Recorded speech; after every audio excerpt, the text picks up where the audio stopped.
Hello all, welcome to Kespo education. Faris സാറാണ്. ഓണപ്പരീക്ഷയ്ക്ക് ശേഷം നമ്മൾ ആരും ഇതുവരെ കാര്യമായിട്ട് പഠിക്കാൻ തുടങ്ങിയിട്ടില്ല എന്നുള്ളതൊരു യാഥാർത്ഥ്യമാണ്. അതിന് പല കാരണങ്ങളുമുണ്ട്. ഒന്നെന്ന് പറഞ്ഞു കഴിഞ്ഞാൽ ഇപ്പോൾ സ്കൂളിൽ ഏറ്റവും വൈബുള്ള ഒരു സമയമാണ് അല്ലേ. നിങ്ങളുടെ ആർട്സ് നടക്കുന്നുണ്ട്, സ്പോർട്സ് നടക്കുന്നുണ്ട്, സ്കൂൾ ടൂറുണ്ട്, ഗെയിംസ് ഉണ്ട്. ഇതൊക്കെ കാരണം പ്രാക്ടീസും മറ്റു പരിപാടികളൊക്കെ ആയി നിങ്ങൾ വളരെയധികം എൻഗേജ്ഡ് ആണെന്ന് നമുക്കറിയാം.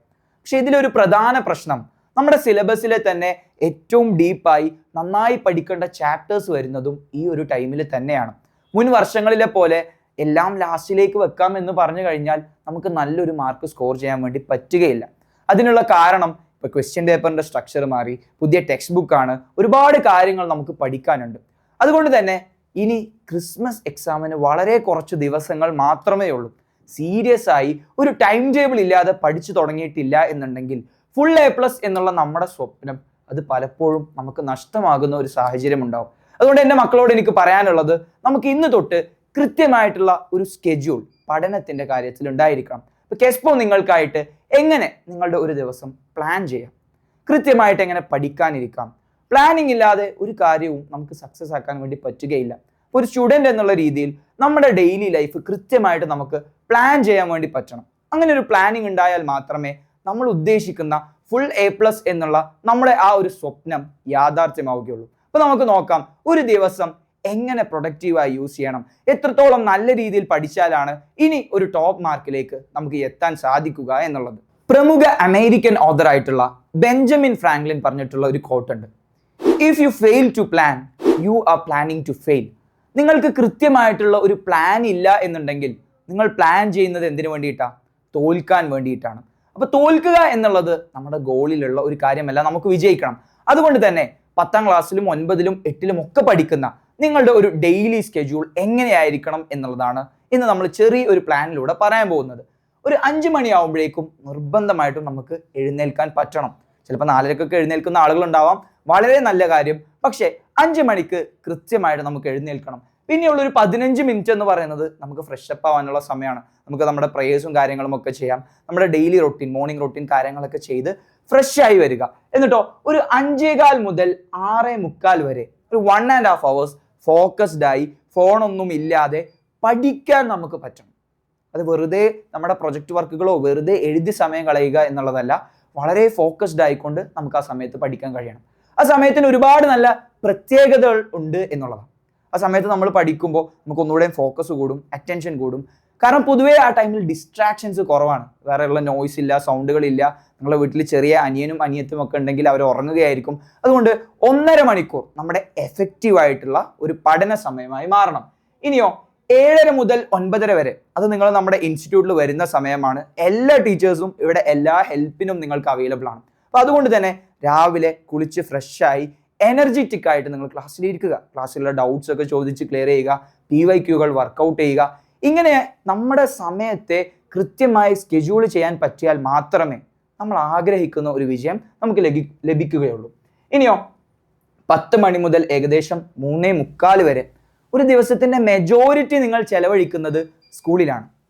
സ്കൂളിൽ ഇപ്പോൾ ആർട്സ്, സ്പോർട്സ്, ഞാൻ നേരത്തെ പറഞ്ഞതുപോലെ നമ്മുടെ ഗെയിംസ്, സ്കൂൾ ടൂർ എല്ലാം നടക്കുന്നുണ്ട്. എല്ലാം വേണം, ഇതിലെല്ലാം നിങ്ങൾ പങ്കെടുക്കണം. നിങ്ങളുടെ സ്കിൽ എന്താണെന്ന് നിങ്ങൾ തിരിച്ചറിയണം, അതിനെ അപ്സ്കില്ല് ചെയ്യണം. അതിൻ്റെ കൂടെ പഠനവും നമുക്ക് കൊണ്ടുപോകാൻ വേണ്ടി പറ്റണം എന്നുള്ളതാണ്. അപ്പോൾ നോക്കൂ, ഒരുപാട് ഫ്രീ ടൈം നമുക്കിപ്പോൾ കിട്ടുന്നുണ്ടാവും. പ്രാക്ടീസും കാര്യങ്ങളും ഒക്കെ നടക്കുന്നത് കൊണ്ട് കുറച്ച് നിങ്ങൾ ഫ്രണ്ട്സിൻ്റെ കൂടെ സംസാരിക്കണം, വൈബ് ചെയ്യണം. ഇതൊന്നും വേണ്ട എന്നുള്ളതല്ല, പക്ഷെ നമുക്ക് എഴുതാനുള്ള പ്രധാനപ്പെട്ട നോട്ട്സ്, ഹോംവർക്ക് അതെല്ലാം കഴിയുന്നതും ഈ സ്കൂൾ ടൈമിൽ തന്നെ തീർക്കാൻ നോക്കുക. അത് നിങ്ങളുടെ ഫ്രണ്ട്സിനെ കൂടെ പറഞ്ഞ് മനസ്സിലാക്കുക. അങ്ങനെ നല്ലൊരു സ്റ്റഡി ഗ്രൂപ്പ് ക്ലാസ്സിൽ ഉണ്ടാക്കി നിങ്ങൾ പഠിക്കുന്ന സമയത്ത് അത് വളരെയധികം എഫക്റ്റീവ് ആവും. അപ്പോൾ നിങ്ങളുടെ എല്ലാവരുടെയും ഗോൾ നന്നായിട്ട് പഠിക്കുക, നല്ല കാര്യങ്ങൾ ചെയ്യുക, ലൈഫിൽ സെറ്റിൽ ആവുക. നിങ്ങളുടെ വിഷൻ തന്നെ മാറിപ്പോകും. അതല്ലാതെ ഒരു ദിവസം വെറുതെ കുറേ നേരം ഗ്രൗണ്ടിൽ കറങ്ങി നടന്നിട്ടോ ക്യാൻറ്റീനിൽ പോയി ഇരുന്നിട്ടോ സമയം നമ്മൾ പാഴാക്കിയത് കൊണ്ട് നമുക്കൊന്നും തന്നെ ലഭിക്കാൻ പോകുന്നില്ല. അപ്പോൾ ഈ സ്കൂൾ സമയത്ത് നിങ്ങൾക്ക് ടീച്ചേഴ്സ് ക്ലാസ് എടുക്കുമ്പോൾ വളരെ ഫോക്കസ്ഡ് ആയിരിക്കുക, അവരോട് ഡൗട്ട്സ് ചോദിക്കുക. ഈ കാര്യങ്ങളെല്ലാം വേണം. ഫ്രീ പീരീഡ് കിട്ടുമ്പോൾ കുറച്ചൊക്കെ നമ്മൾ എൻജോയ് ചെയ്യണം, സംസാരിക്കണം. അതല്ലാതെ ഒരുപാട് സമയം വേസ്റ്റ് ചെയ്യുന്ന ഒരു പ്രവണത 10th എത്തിയ നമ്മളിൽ ഉണ്ടാവരുത്. എഴുതാനുള്ള കാര്യങ്ങൾ, ഇമ്പോർട്ടൻ്റ് ആയിട്ടുള്ള പ്രൊജക്ട്സ് അതെല്ലാം ആ സമയത്ത് തീർക്കാൻ വേണ്ടി നോക്കുക. ഇനി വളരെ ഇമ്പോർട്ടൻ്റ് ആയിട്ടുള്ള ഒരു കാര്യമാണ് നമ്മുടെ ഫിസിക്കൽ ഹെൽത്ത് എന്ന് പറയുന്നത്. നമ്മൾ മെന്റലി ഫിസിക്കലി സ്ട്രോങ് ആയിരുന്നാൽ മാത്രമേ നമ്മൾ ഉദ്ദേശിക്കുന്ന ഒരു റിസൾട്ട് കിട്ടുകയുള്ളൂ. അപ്പൊ ആ കാര്യം നിങ്ങളുടെ മൈൻഡിൽ ഉണ്ടാവണം. വൈകുന്നേരം ഒരു 4:30 മുതൽ 5:30 വരെയൊക്കെ കൃത്യമായിട്ട് എന്തെങ്കിലും ഒരു ഫിസിക്കൽ എക്സസൈസ്, നിങ്ങൾക്ക് ഫുട്ബോൾ കളിക്കാം, ക്രിക്കറ്റ് കളിക്കാം, ബാഡ്മിന്റൺ, സ്കിപ്പിംഗ്, ജിമ്മിൽ പോവാം, എന്ത് വർക്കൗട്ട് ആണോ അത് നല്ല രീതിയിൽ എഫക്റ്റീവായിട്ട് ചെയ്യാൻ വേണ്ടി നിങ്ങൾ ശ്രമിക്കുക. ഇനിയോ ഒരു 6 മണി മുതൽ 6:30 വരെ നിങ്ങൾ കൃത്യമായിട്ട് ഹോംവർക്കുകളും കാര്യങ്ങളും ഒക്കെ ചെയ്യാനുള്ള ഒരു സമയമായി കാണണം. പക്ഷെ ഞാൻ പറഞ്ഞു ഇത് ഏറ്റവും എഫക്റ്റീവ് ആവുക എപ്പോഴാണെന്നറിയോ? ഇപ്പോൾ വൈകുന്നേരമൊക്കെ കുറച്ച് അധിക നേരം ബോയ്സ് ഒക്കെ കളിക്കാൻ പോകുന്നുണ്ടാവും ഗ്രൗണ്ടിൽ. അപ്പോൾ ശ്രദ്ധിക്കേണ്ട വിഷയം, നിങ്ങൾ ചെയ്യേണ്ടത് ഈ ഹോംവർക്കിന്റെ സമയവും നമുക്ക് സ്കൂളിൽ കണ്ടെത്താൻ കഴിഞ്ഞാൽ നമ്മൾ വീട്ടിലെത്തുമ്പോൾ ഒന്നുകൂടി ഫ്രീ ആയില്ലേ, സമയം നമുക്കൊന്നുകൂടി കൂടുതൽ കിട്ടും. ഇനി അതിൻ്റെ ഇടയിൽ പല ആളുകളും പള്ളിയിൽ പോകുന്ന ആളുകളുണ്ടാവും, അവരുടെ പ്രെയർ ടൈം ആണ്. അപ്പോൾ നിങ്ങളുടെ പ്രെയറുകൾ അത് കൃത്യമായിട്ട് ചെയ്യുക. ഗോഡുമായിട്ടുള്ള ഒരു കണക്ഷൻ, നല്ല രീതിയിലുള്ള ഒരു കണക്ഷൻ നമുക്ക് എപ്പോഴും ഉണ്ടായിരിക്കണം. നമ്മൾ നല്ല റിസൾട്ടിന് വേണ്ടി പ്രാർത്ഥിക്കണം, നമ്മൾ ഒപ്റ്റിമിസ്റ്റിക് ആയിരിക്കണം. നമുക്ക് നല്ല കാര്യങ്ങൾ കിട്ടും, കോൺഫിഡൻ്റ് ആയി ഉത്തരം പറയാൻ പറ്റും, ഫുൾ A+ കിട്ടും. അത് എപ്പോഴും നമ്മുടെ മൈൻഡിന് പോസിറ്റീവായിട്ടുള്ള അഫർമേഷൻസ് കൊടുക്കാൻ നമുക്ക് വേണ്ടി പറ്റണം. ഇനിയോ ഒരു 6:45 മുതൽ 9 മണി വരെ. ഓക്കെ, ഇനി ഇതിൽ 6:45 മുതൽ 9 മണി വരെ നിങ്ങൾ കൃത്യമായിട്ട് പഠിക്കാനിരിക്കണം. ഇനി ഈ ഒരു സ്കെഡ്യൂളിൽ നിങ്ങൾക്ക് ഇവിടെ കാണാൻ പറ്റും 9 മണി മുതൽ 9:30 വരെ ഡിന്നർ വിത്ത് ഫാമിലി. നിങ്ങൾക്ക് നിങ്ങളുടെ വീട്ടിലുള്ള ആളുകളുടെ കൂടെ ഭക്ഷണം കഴിക്കാം. ഇനി ഇതേ ഡിന്നർ തന്നെ വളരെ നേരത്തെ ആക്കിയാൽ അത്രയും നല്ല കാര്യമാണ്. നിങ്ങളൊരു 6:45 ശേഷമൊക്കെ നിങ്ങളുടെ ഡിന്നർ കഴിച്ചോ, പിന്നീട് പഠിക്കാനിരിക്കുമ്പോൾ നിങ്ങൾക്ക് കിട്ടുന്ന ഫോക്കസ് വളരെ നല്ലതായിരിക്കും. അപ്പം അത് ഒരുപാട് കഴിക്കാതെ നമുക്ക് വേണ്ട കാര്യങ്ങൾ കൃത്യമായി നല്ല പ്രോട്ടീൻസും ന്യൂട്രിയൻസും ഒക്കെ അടങ്ങിയ നല്ല ഒരു ഡയറ്റ് ഫോളോ ചെയ്യാൻ വേണ്ടി നിങ്ങൾ ശ്രമിക്കുക. ഈ ഒരു ടൈം, നൈറ്റ് ടൈം എന്ന് പറയുന്നതും പഠിക്കാൻ വേണ്ടി ഉപയോഗിക്കുക. പഠിച്ച കാര്യങ്ങൾ എഴുതി നോക്കുക. അതല്ലാതെ കുറേ സമയം നമ്മൾ വെറുതെ എഴുതാനുള്ള കാര്യങ്ങൾ TV കണ്ടും അതേപോലെ തന്നെ പാട്ട് കേട്ടുമൊക്കെ എഴുതാൻ നിന്ന് കഴിഞ്ഞാൽ നമുക്ക് അതുകൊണ്ട് ഒരു യൂസും ഉണ്ടാവില്ല. പഠിക്കണം, പഠനം തുടങ്ങണം എന്നുള്ളതാണ്. എന്നിട്ടോ ഏകദേശം ഒരു 9:30 മണി, ഒരു 10 മണിയൊക്കെ ആകുമ്പോഴേക്കും നമുക്ക് ഉറങ്ങാൻ പറ്റണം. അപ്പോൾ നോക്കൂ, ഒരു 6 to 8 hours എഫക്റ്റീവായ സ്ലീപ്പ് നമുക്ക് കിട്ടുന്നുണ്ട്. എല്ലാ കാര്യത്തിനും ഒരു ഓർഡർ നമുക്ക് ഉണ്ടാവും. ഇനി എന്തൊക്കെയാണ് നമ്മൾ ശ്രദ്ധിക്കേണ്ടത്? ഒരു ഡെയിലി ലൈഫിൽ പഠിക്കണം. ഇതിൻ്റെ കൂടെ കുറച്ച് ബോണസ് ടിപ്സ് കൂടെ നിങ്ങൾക്ക് ഞാൻ പറഞ്ഞു തരാൻ ആഗ്രഹിക്കുന്നു. അതിലൊന്നാമതാണ് ഡ്രിങ്ക് വാട്ടർ. ഓക്കെ, കൃത്യമായിട്ട് വെള്ളം കുടിക്കുക. നമ്മുടെ ശരീരത്തിന് വളരെയധികം ആവശ്യമുള്ള ഒന്നാണ് വെള്ളം എന്ന് പറയുന്നത്. അപ്പോൾ കൃത്യമായിട്ട് പല ആളുകൾക്കും പല രോഗങ്ങളും വരാനുള്ള ഒരു പ്രധാനപ്പെട്ട കാരണം അത് അവരുടെ വാട്ടർ ഇൻടേക്കിൽ വന്ന പ്രശ്നമാണ്. വെള്ളം കുടിക്കുക എന്നുള്ളത് ഇമ്പോർട്ടൻ്റ് ആയിട്ടുള്ളതാണ്. അതിൻ്റെ കൂടെ തന്നെ ഞാൻ പറഞ്ഞു പ്രയറിന് എത്രത്തോളം ഇമ്പോർട്ടൻസ് ഉണ്ട്. പിന്നെ നിങ്ങൾ ഫോക്കസ് ചെയ്യേണ്ടത് ഡീപ്പ് സ്റ്റഡി. നന്നായിട്ട് ഫോക്കസ്ഡ് ആയി പഠിക്കാൻ വേണ്ടി ശ്രദ്ധിക്കുക. കൃത്യമായിട്ട് അതിലേക്ക് ഇമ്മേഴ്സ് ആയി പോവുക. അല്ലാതെ അങ്ങോട്ട് ഡിസ്ട്രാക്റ്റഡ് ആയി ഇടയിൽ ഫോൺ നോക്കി മെസ്സേജിന് റിപ്ലൈ കൊടുത്ത് ഇങ്ങനെ ഡിസ്ട്രാക്റ്റഡ് ആയി പഠിക്കുന്ന സമയത്ത് പല കാര്യങ്ങളിലും നമുക്ക് എഫക്റ്റീവ് ആയിട്ടുള്ള റിസൾട്ട് ഉണ്ടായിരിക്കില്ല. അപ്പോൾ ഡീപ്പ് സ്റ്റഡിയിലേക്ക് നിങ്ങൾ എപ്പോഴും നിങ്ങളുടെ ഫോക്കസ് കൊണ്ടുവരണം. ഇനിയോ stay attentive, note key topics from teachers.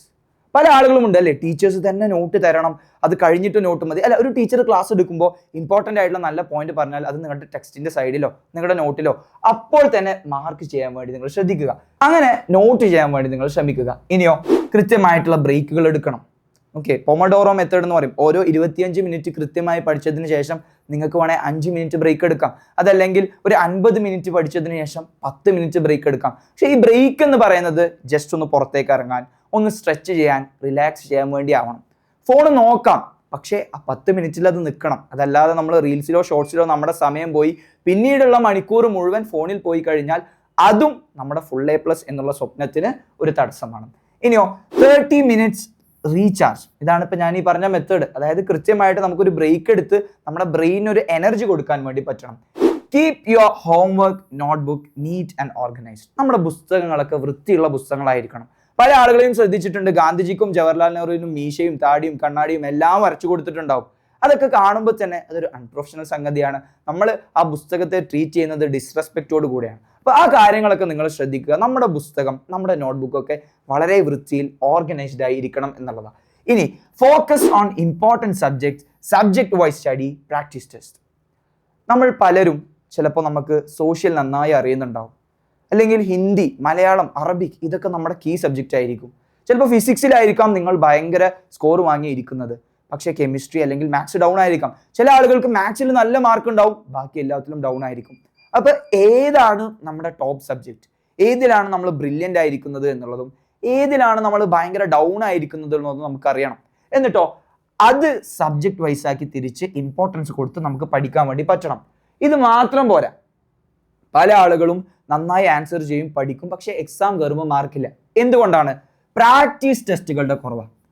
അവിടെ കൃത്യമായിട്ട് നമ്മൾ പ്രാക്ടീസ് ചെയ്യുന്നില്ല, മോക്ക് ടെസ്റ്റ് ഇല്ല. അപ്പോൾ കഴിഞ്ഞ വർഷത്തേക്ക് ക്വസ്റ്റ്യൻ പേപ്പർ ഡൗൺലോഡ് ചെയ്യുക, ടീച്ചേഴ്സിനോട് അത് ചോദിക്കുക, ലൈബ്രറിയിൽ ചെന്നിട്ട് ആ ക്വസ്റ്റ്യൻ പേപ്പർ എടുത്ത് വരിക, വർക്കൗട്ട് ചെയ്യുക. ഒരു ടൈമർ നിങ്ങൾ വെക്കുക, കൃത്യമായിട്ട് വർക്കൗട്ട് ചെയ്യുക, എക്സാം എഴുതി പ്രാക്ടീസ് ചെയ്യുക. അതിലും നല്ല ഒരു മെത്തേഡ് ഫുൾ A+ എത്താൻ നിങ്ങളുടെ കയ്യിൽ ഇല്ല എന്നുള്ളതാണ്. ഇനിയോ, family time, light mobile use or talk. നമ്മുടെ ഫാമിലിയുമായിട്ട് കൃത്യമായിട്ട് നമുക്ക് കമ്മ്യൂണിക്കേറ്റ് ചെയ്യാൻ പറ്റണം. നമ്മുടെ പ്രയാസങ്ങൾ നമ്മൾ പറയണം, നമ്മുടെ പാരൻസുമായിട്ട് നമ്മൾ സംസാരിക്കണം. ഇതൊക്കെ നമ്മളെ എനർജറ്റിക് ആക്കാനും നമ്മുടെ സോഷ്യലൈസേഷൻ ഹാപ്പി ആക്കാനും ഒക്കെ നമ്മളെ ഹെൽപ്പ് ചെയ്യും. ഫോണും യൂസ് ചെയ്യാം, പക്ഷേ അത് നമ്മുടെ കൺട്രോളിലായിരിക്കണം. ഇനിയോ, sleep well, very important for memory and focus. നല്ല ഒരു സ്ലീപ്പ് റൊട്ടീൻ നമുക്കുണ്ടായിരിക്കണം. നമ്മൾ പല ആളുകളും ഉറങ്ങുന്നത് എങ്ങനെയാണ്? നമ്മൾ ഒന്നല്ലെങ്കിൽ ഫോണിൽ കളിച്ചുകൊണ്ടായിരിക്കും, അല്ലെങ്കിൽ സോഫയിൽ കിടന്ന് അറിയാതെ ഉറങ്ങിപ്പോവും, അല്ലെങ്കിൽ പഠിക്കുന്നതിൻ്റെ ഇടയിൽ അറിയാതെ ഉറങ്ങിപ്പോവും. ഇങ്ങനെയുള്ള ഒരു സ്ലീപ്പ് റൊട്ടീൻ നമ്മളിൽ ഉണ്ടാവരുത്. കൃത്യമായിട്ട് നമ്മൾ ക്ലീനായി നീറ്റായി നമ്മുടെ ബെഡെല്ലാം ഓർഗനൈസ് ചെയ്ത് പ്രാർത്ഥിച്ചുകൊണ്ട് പഠിച്ചതെല്ലാം ഓർമ്മ കിട്ടണം എന്നുള്ള നല്ലൊരു ഒപ്റ്റിമിസ്റ്റിക് മൈൻഡ് സെറ്റോട് കൂടെ ഉറങ്ങാൻ നമുക്ക് പറ്റണം. നമ്മുടെ മനസ്സിൽ ഉറങ്ങുമ്പോൾ തന്നെ ഒരു ഇൻറ്റൻഷൻ വേണം. ഞാൻ രാവിലെ 5 മണിയാകുമ്പോഴേക്കും എഴുന്നേൽക്കും, എന്നെ പാരൻസ് വിളിക്കേണ്ട ആവശ്യമില്ല, ഞാൻ അലാം കേൾക്കുമ്പോൾ തന്നെ എഴുന്നേൽക്കും. അത് ഇവഞ്ച്വലി ഒരു റൊട്ടീൻ ആകുമ്പോൾ പിന്നീട് സംഭവിക്കാൻ പോകുന്നത് അലാം അടിക്കുന്നതിൻ്റെ മുന്നേ തന്നെ നിങ്ങൾ എഴുന്നേറ്റ് ആ അലാം ഓഫ് ആക്കും. ഓക്കെ, ഇതൊക്കെ ഞാൻ ട്രൈ ചെയ്തിട്ടുള്ളതാണ്. എന്തായാലും നിങ്ങൾക്ക് അതൊരു എഫക്റ്റീവ് ആയിട്ടുള്ള റിസൾട്ട് കൊണ്ടുവരും. അപ്പം ഇങ്ങനെ ഓരോ കാര്യങ്ങളും നന്നായി ഉറങ്ങുന്ന സമയത്ത് അതിലെന്താണ് സയൻറ്റിഫിക്കലി പ്രൂവൺ ആണ്, നിങ്ങളുടെ മെമ്മറി അപ്സ്കില്ലാവും, പഠിച്ച കാര്യങ്ങളൊക്കെ നിങ്ങളുടെ ബ്രെയിനിൽ സ്റ്റോർ ആവും, നിങ്ങളുടെ ഫോക്കസ് കൂടും. കാരണം നമ്മുടെ ബ്രെയിൻ എന്ന് പറയുന്നത് ന്യൂറോ പ്ലാസ്റ്റിസിറ്റി ഇല്ലാതെ ഓരോ കാര്യങ്ങളും അഡാപ്റ്റ് ചെയ്ത് പഠിക്കുന്നതാണ്. അപ്പോൾ അതുകൊണ്ട് തന്നെ ഇങ്ങനെ ഒരു റൊട്ടീൻ കൃത്യമായ പ്ലാനോട് കൂടെ നിങ്ങൾ നിങ്ങളുടെ സ്റ്റഡി ടൈമിൽ നിങ്ങളുടെ ബാക്കിയുള്ള കാര്യങ്ങളിലൊക്കെ കൊണ്ടുവരുമ്പോൾ എല്ലാം കൊണ്ടും വെറും ഈ ഫുൾ A+ എന്ന് മാത്രമല്ല, എന്താണോ നിങ്ങൾ ലൈഫിൽ ആഗ്രഹിക്കുന്നത്, നിങ്ങൾക്ക് നല്ല ഗാഡ്ജറ്റ്സ് വാങ്ങാൻ, അല്ലേ, നിങ്ങൾക്ക് നല്ല വണ്ടികൾ വാങ്ങാൻ, നിങ്ങളുടെ പാരൻസിനെ ഹെൽപ്പ് ചെയ്യാൻ, നിങ്ങളുടെ വീട് അടിപൊളിയാക്കാൻ, അവർക്ക് പ്രയാസമുണ്ടെങ്കിൽ അത് ക്ലിയർ ചെയ്യാൻ കൃത്യമായ പ്ലാൻ ഉണ്ടോ, നിങ്ങൾക്ക് എല്ലാ കാര്യങ്ങളിലും സക്സസ്ഫുൾ ആവാൻ വേണ്ടി പറ്റും. ഫൈനലി എനിക്ക് പറയാനുള്ളത്, ഇതൊക്കെ കേൾക്കുമ്പോൾ ചിലപ്പോൾ നിങ്ങൾക്ക് വലിയ മോട്ടിവേഷൻ വരും, അല്ലേ, ഭയങ്കരമായിട്ട് എല്ലാം ഇന്ന് തന്നെ ചെയ്ത് തീർക്കണമെന്നുണ്ടാവും. പക്ഷെ നമ്മൾ മനസ്സിലാക്കേണ്ട വിഷയം, മോട്ടിവേഷൻ എന്ന് പറയുന്നത് ആളിക്കത്തുന്ന ഒരു തീ പോലെയാണ്. അത് കുറച്ച് കഴിഞ്ഞാൽ ചിലപ്പോൾ കെടാം. പക്ഷെ നമുക്ക് വേണ്ടത് എന്താ? ഡിസിപ്ലിനാണ്. അതൊരു ക്യാൻഡിൽ ലൈറ്റ് പോലെയാണ്. വലിയ ആളിക്കത്തലൊന്നും ഇല്ലെങ്കിലും അത് എപ്പോഴും കത്തിജ്വലിച്ചു കൊണ്ടേയിരിക്കും. അപ്പം അങ്ങനെ ഡിസിപ്ലിൻഡ് ആയിട്ടുള്ള ഒരു റൊട്ടീൻ നമുക്ക് വേണം. ചില ദിവസങ്ങളിൽ ഈ റൊട്ടീനുകളിൽ എന്തെങ്കിലും പ്രശ്നം വരാം, ചിലപ്പോൾ അറിയാതെ നമ്മൾ നേരത്തെ ഉറങ്ങിപ്പോവാം, നമ്മുടെ ഫാമിലിയുടെ കൂടെ പുറത്തു പോവാം. ഇതൊക്കെ വന്നാലും തിരിച്ച് കയറാൻ നമ്മൾ എപ്പോഴും ശ്രമിച്ചു കൊണ്ടേയിരിക്കണം. You actually fail when you give up. നിങ്ങൾ എപ്പോഴാണ് തോറ്റു പോകുന്നത്? ഇതൊന്നും എൻ്റെ കൊണ്ട് നടക്കൂല, ഈ പരിപാടി ഒന്നും എനിക്ക് പറഞ്ഞതല്ല, എനിക്ക് പഠിക്കാനുള്ള കഴിവില്ലെന്ന് പറഞ്ഞ് നമ്മുടെ മൈൻഡിനെ നമ്മൾ ഡൗൺ ആക്കുന്ന സമയത്താണ് നമ്മൾ ശരിക്കും തോറ്റു പോകുന്നത്. അപ്പോൾ അങ്ങനെ തോറ്റു പോവേണ്ട ആളുകളല്ല നമുക്ക് വിജയിക്കണം. ഈ ഒരു SSLC എക്സാം കഴിയുമ്പോൾ ഫുൾ A+ എത്താൻ നമുക്ക് എല്ലാവർക്കും പറ്റണം. അതിന് കെസ്പോയിലെ എല്ലാ ടീച്ചേഴ്സും നിങ്ങളുടെ കൂടെ ഉണ്ടാവും. അപ്പോൾ ഏറ്റവും നല്ല ഒരു റിസൾട്ട് നിങ്ങൾക്ക് ഞാൻ ആശംസിക്കുന്നു. നന്നായി പഠിക്കുക. ഈ പറഞ്ഞ റുട്ടീനിൽ പല മാറ്റങ്ങളും ചിലപ്പോൾ പല ആളുകൾക്കും മദ്രസയും ബാക്കിയുള്ള കാര്യങ്ങൾ കൊണ്ടൊക്കെ വരാം. പക്ഷേ നമ്മുടെ ടൈമിംഗ് എങ്ങനെയാണോ വരുന്നത് അതിനനുസരിച്ച് ഇന്ന് തന്നെ നിങ്ങൾ ഒരു ഡെയിലി റുട്ടീൻ സെറ്റ് ചെയ്യുക. എത്ര ചാപ്റ്റേഴ്സ് പഠിച്ചു എന്നുള്ളതിൻ്റെ ഒരു ഡാറ്റ ഉണ്ടാക്കുക. കൃത്യമായി പ്ലാൻ ചെയ്തുകൊണ്ട് ഏറ്റവും ടോപ്പ് മാർക്ക് വാങ്ങാൻ നമുക്ക് എല്ലാവർക്കും കഴിയണം. അതിന് ഇനിയും ഇതുപോലുള്ള വീഡിയോയുമായി സാറ് വരും. അപ്പോൾ എല്ലാവർക്കും വിജയാശംസകൾ നേരുന്നു. Till then, signing off, Faris sir from Kespo Education.